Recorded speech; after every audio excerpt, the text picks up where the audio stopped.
What's good everyone, OJ here, welcome back to another video. Today we've got some awesome content for you guys, but before we get into that, please make sure you hit that like button, subscribe if you are someone new, and click that notification bell to get daily videos on RPG and Nintendo content, in addition to user interactive live streams. Now, with that out of the way, let's go in and jump into the content here, and we're starting off a bit hot because we've got a big legend to get into, and that is Legend of Heroes Trails from Zero character trailer. Now, this is a series that I've been starting to get into recently, and there is a big reason why. It has a huge cult following on the internet when it comes to RPG fans out there. Now, this introduces Lloyd Bannings, Ellie McDowell, T.O. Plateau, and Randy Orlando. So, NIS America has released a brand new trailer for Legend of Heroes Trails from Zero, introducing the members of the Crossbell Special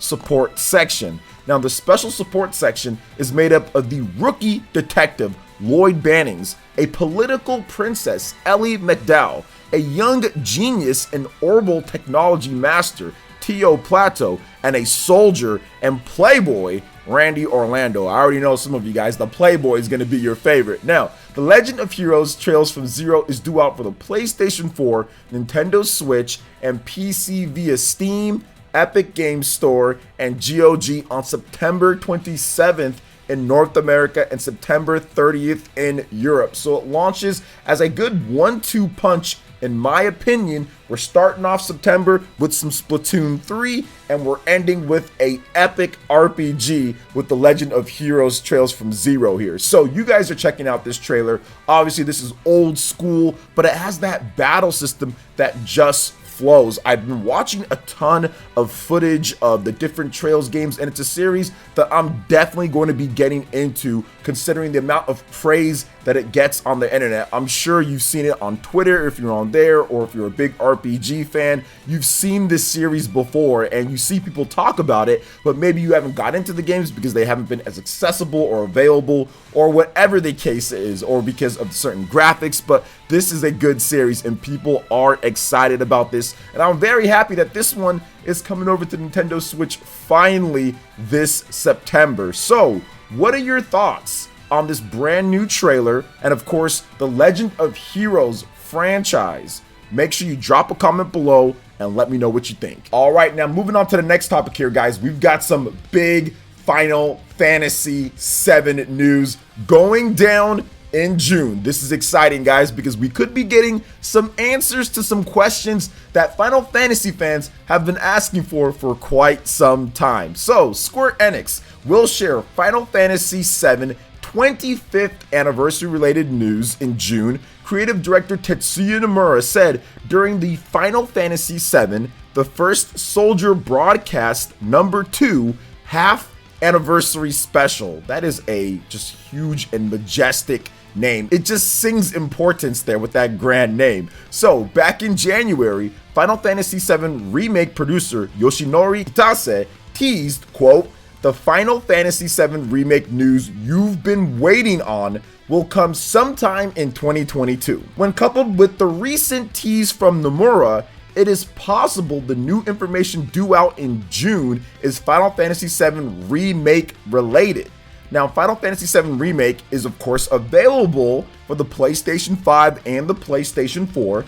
Final Fantasy VII Remake Intergrade is available for the PlayStation 5 and PC via Epic Game Store. And I think that this is definitely going to be some Final Fantasy VII Remake Part 2 news. Maybe we get the first image or the first trailer or some new bits of information when it comes to it. They also have like that mobile game that kind of remakes Final Fantasy VII and kind of remakes the Crisis Core and stuff like that. So maybe there's a series of events that's going down and it all leads to a trailer at the end, similar to like the whole Kingdom Hearts thing that went down recently. So I do think that this is definitely going to be some good news for Final Fantasy VII fans. Now, as for myself, I love Final Fantasy VII Remake. It is a flawed masterpiece in my opinion because there's so many things that's great about the game. There's so many things that I like about it, but there's also some other things that I'm kind of like really and I don't like, which made me not even want to replay the game. So that's the reason why I say flawed masterpiece, because it's a masterpiece because it just does so many cool things and it's so great, but then there's some serious flaws in the game that just make me not want to play it again after I beat the game.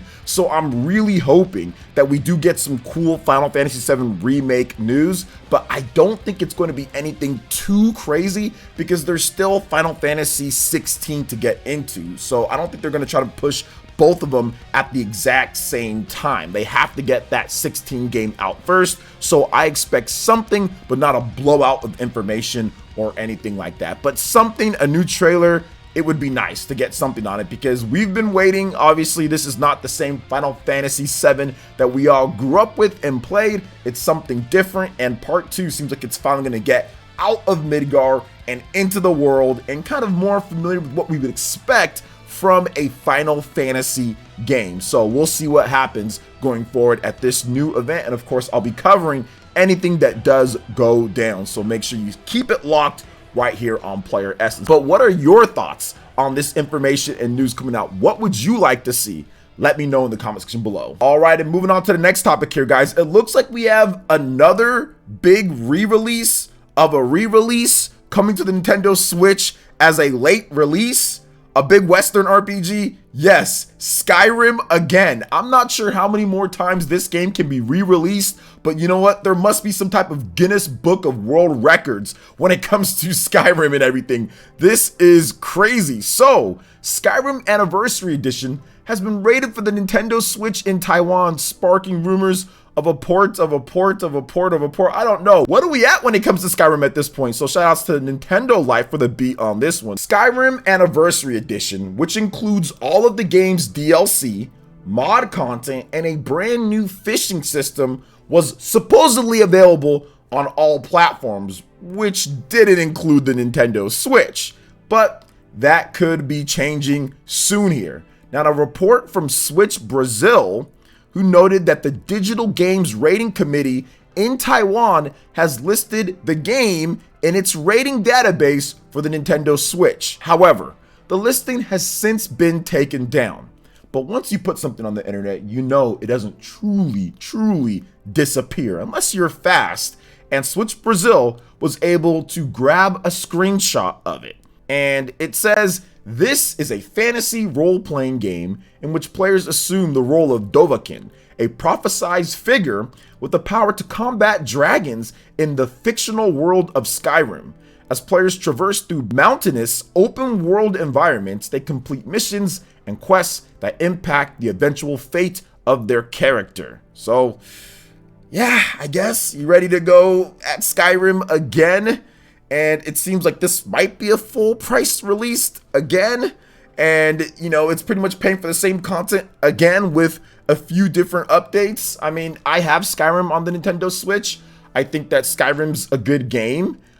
It feels a bit dated to me. You know, the last night I played it last year, it definitely felt a little bit dated and I kind of just stopped playing afterwards. So, I mean, this is definitely a no for me. I mean, I'm a big RPG fan and I do like Skyrim, but I think my taste has kind of shifted away from the one-man RPG wrecking crews with like summons or maybe one companion that just kind of fights. I'm kind of more into the team-based party RPGs at this point. So really the only Western RPG from like a big type of standpoint that I'm interested in is like Mass Effect. I know that there's like Dragon Age and stuff like that, but Mass Effect is my type of Western RPG. So I'm waiting for that new one. So I'm not really excited for this, but maybe some of you guys are. So what are your thoughts on Skyrim Anniversary Edition potentially coming to the Nintendo Switch again?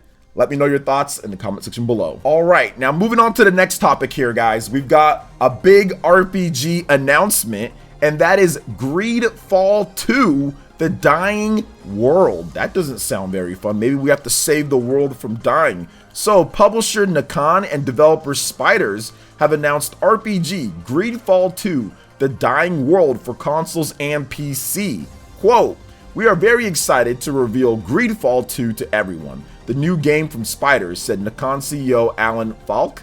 Many fans across the world were begging, he says, for this sequel, and we are delighted to be publishing this new game that these fans are sure to love. We hope to appeal to new players and all fans of role-playing games, great stories, action, and fantasy. Well, that just sounds great. Now, Spiders founder and director, while we were working on Steel Rising, our love of the GreedFall universe never faded, and so we are thrilled to be returning to it.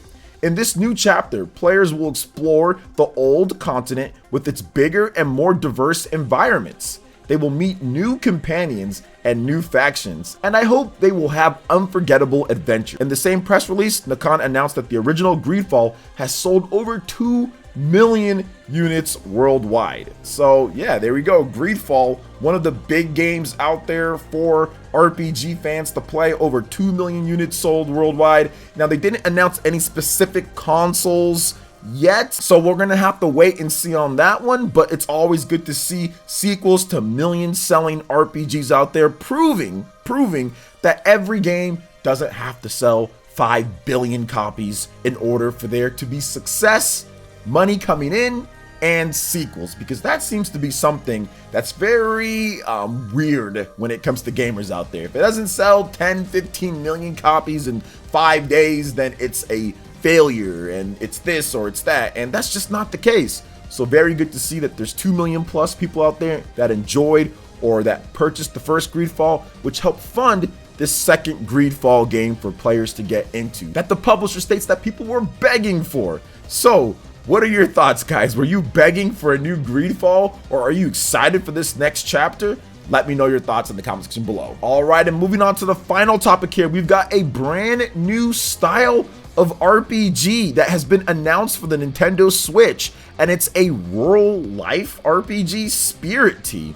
Interesting there. So the life sim RPG Spirit Tea is in the works for the Nintendo Switch. Publisher No More Robots and developer Cheese Master Games revealed today. That just sounds like a parody or a meme type of account. That does not sound like actual real developers and publishers there, but either way, they're real. So Spirit Tea features both life sim and management gameplay. The title takes place in rural East Asia, with players fixing up an old bathhouse and helping dozens of spirits to find their peace. Stardew Valley is mentioned as one of the game's inspirations, along with classic spirit-focused anime and manga. The premise behind Spirit Tea is that a writer goes to the countryside in order to clear their head and find inspiration for their next novel. But after accidentally drinking from an old mystical teapot, the protagonist starts seeing the spirit world overlapping with their reality.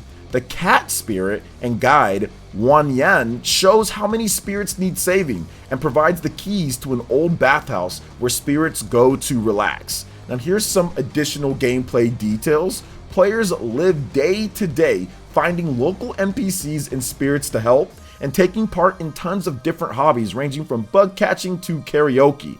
Every spirit you help will then turn up at your bathhouse, where you can offer them towels, salts, snacks, and a lovely hot soak. Upgrading your bathhouse with new furniture, rooms, and baths is key to attracting the most exciting spirits, including elusive lord spirits who take up an entire room each. So a very interesting looking game, be it that kind of has like that old school flair to it.